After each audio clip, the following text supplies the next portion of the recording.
నాగర్ కర్నూలు జిల్లా అచ్చంపేటలో నిధులను దారి మళ్లించడాన్ని ఖండిస్తూ సర్పంచ్లు భిక్షాటన చేశారు. పల్లెలు దేశానికి పట్టుకొమ్మలు అని దివంగత ప్రధాని రాజీవ్ గాంధీ గ్రామ సర్పంచ్లకు విశేష అధికారాలు ఇచ్చారని, కానీ బీఆర్ఎస్ ప్రభుత్వం సర్పంచ్ వ్యవస్థను పూర్తిగా నిర్వీర్యం చేసేలా వ్యవహరిస్తుందని విమర్శించారు. కొన్ని గ్రామాల సర్పంచ్లు తమ ఆస్తులను, ఆభరణాలు తాకట్టు పెట్టి అభివృద్ధి పనులు చేశారని, చివరకు ప్రభుత్వం నిధులు ఇవ్వకపోవడంతో కొందరు ఆత్మహత్య చేసుకుంటున్నారని చెప్పారు. ఇప్పటికైనా టీఆర్ఎస్ ప్రభుత్వం గ్రామ పంచాయతీ నిధులను వెంటనే విడుదల చేయాలని సర్పంచ్లు డిమాండ్ చేశారు.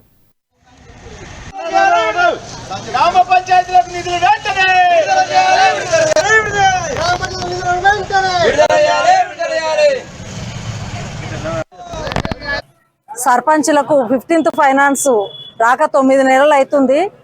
సర్పంచ్లు ఎన్నో అవస్థలు పడుతురు. కానీ కేసీఆర్ మాత్రం చీమ కుట్టినట్టుగా లేకుండా వ్యవహరిస్తూ రాత్రికి రాత్రే సర్పంచుల నిధులన్నీ కాజేసి ఈరోజు సర్పంచులు ఆత్మహత్యలు చేసుకునే పరిస్థితి వచ్చింది.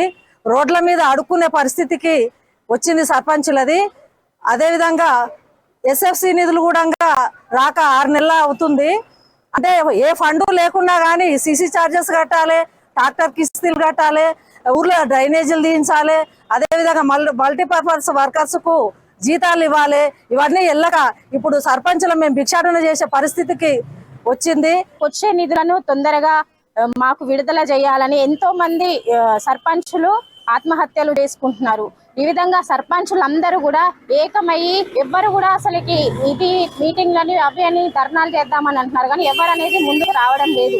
ప్రతి సర్పంచ్ కూడా తనలో ఉంది, కానీ గవర్నమెంట్ ఉంది కాబట్టి వాళ్ళు రాలేక ఇది ఇబ్బంది పడుతున్నారు. కావున ప్రతి ఒక్కరు వచ్చి ఇదే విధంగా సర్పంచ్ల వచ్చిన సమస్యలను అందరూ కూడా వచ్చి ఇట్లానే ధర్నాలు చేసేసి మనకు వచ్చే నిధులు వచ్చే వరకు అందరూ ధర్నాలు చేయాలని నేను కోరుచున్నాను. కొన్ని రోజుల కింద కాంగ్రెస్ పార్టీ ధర్నా చేయడం జరిగింది.